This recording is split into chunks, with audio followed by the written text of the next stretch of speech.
सर्वोच्च न्यायालय को हमारी फिक्र ये बहुत अच्छी बात है, लेकिन सर्वोच्च न्यायालय को सबसे पहले उनके ऑर्डर के अकॉर्डिंग जातिगत जनगणना करानी पड़ेगी। हम स्पष्ट हैं कि हम अपने लोगों को बंटने देंगे और हमें अपने लोगों की चिंता है।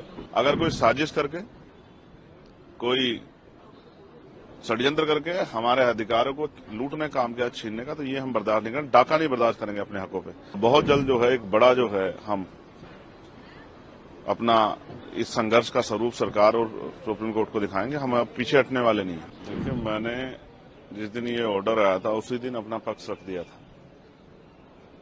पहली बात, SC ST का जो रिजर्वेशन है उसका आधार आर्थिक नहीं है कि उसमें क्रीमी लेयर या वर्गीकरण किया जाए। उसका आधार जो है वो अनटचेबिलिटी है, छुआछूत है, भेदभाव है, जातीय उत्पीड़न है। तो सर्वोच्च न्यायालय को हमारी फिक्र ये बहुत अच्छी बात है, लेकिन सर्वोच्च न्यायालय को सबसे पहले उनके ऑर्डर के अकॉर्डिंग जातिगत जनगणना करानी पड़ेगी। फिर उसके आंकड़े जुटाने पड़ेंगे, उसके आर्थिक आंकड़े भी जो है जारी करने पड़ेंगे, तभी वो इस सब चीजें कर सकती है। तो उनको करना पहले चाहिए। अगर वो दलित वर्गों के इतनी हितैषी हैं तो उनको सब सारा बैकलॉग भरवाना चाहिए और जातिगत जनगणना के ऑर्डर सरकार को देने चाहिए। अगर SC ST एकजुट रहेगा तभी अपनी लड़ाई लड़ पाएगा। हम तो लंबे समय से अभी जो है SGPG जो है वहां लखनऊ में और इलाहाबाद जो है यूनिवर्सिटी में जिस तरह से NFS करके हमारे लोगों को निकाला गया, ये स्पष्ट है।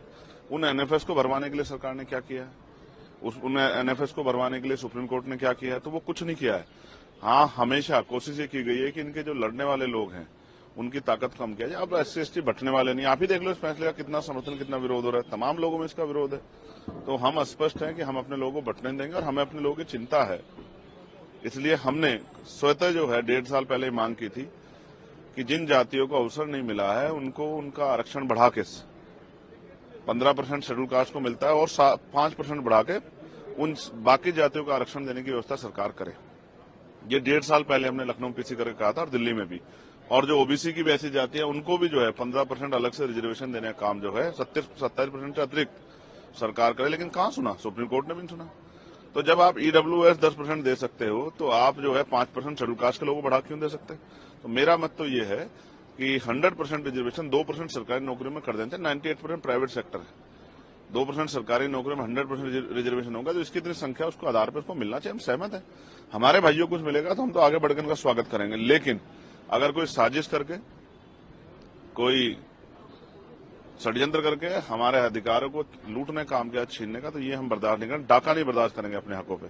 इसके लिए चाहे सरकार से जो है अध्यादेश लाने की बात हो, चाहे सुप्रीम कोर्ट में जो है रिपिटिशन दाखिल करने की बात हो, या मैं आज सारे मेंबर ऑफ पार्लियामेंट जो शेड्यूल कास्ट शेड्यूल ट्राइब के हैं या जो सामाजिक न्याय को मानते हैं उन सबसे चर्चा करूंगा। और बहुत जल्द जो है एक बड़ा जो है हम अपना इस संघर्ष का स्वरूप सरकार और सुप्रीम कोर्ट को दिखाएंगे। हम अब पीछे हटने वाले नहीं। हम अपने अधिकारों के लिए, स्पेशली मैं चंद्रशेखर आजाद, अपने लोगों के अधिकारों के लिए, बाबा साहब अम्बेडकर ने कहा था कि जब मेरे हित में और देश हित में टकराव होगा तो मैं देश की तरफ रहूंगा, लेकिन जब मेरे समाज के हित में और देश हित में टकराव होगा तो मैं समाज की तरफ रहूंगा। मैं फिर आज कहता हूं कि अगर कोई भी हमारे अधिकारों छीनने काम करेगा तो हम हर कीमत चुकाने के लिए तैयार हैं। मैं अपने समुदाय के साथ खड़ा हूं, उनको ना बंटने दूंगा, ना उनके अधिकार में कटौती होने दूंगा। उनके लिए खड़ा हूं, उनके लिए था, उनके लिए हूं और उन्हीं के लिए हम लोग राजनीति कर रहे हैं। धन्यवाद। वक्फ बोर्ड में बात आ रही है, वक्फ बोर्ड के वक्फ एक्ट की चेंजेस होने वाले हैं, उसमें कुछ कानून बदलने वाले हैं जिसके प्रॉपर्टीज। मुसलमानों की कितनी हितैषी है केंद्र और UP की सरकार और तमाम सरकारें BJP की, इसकी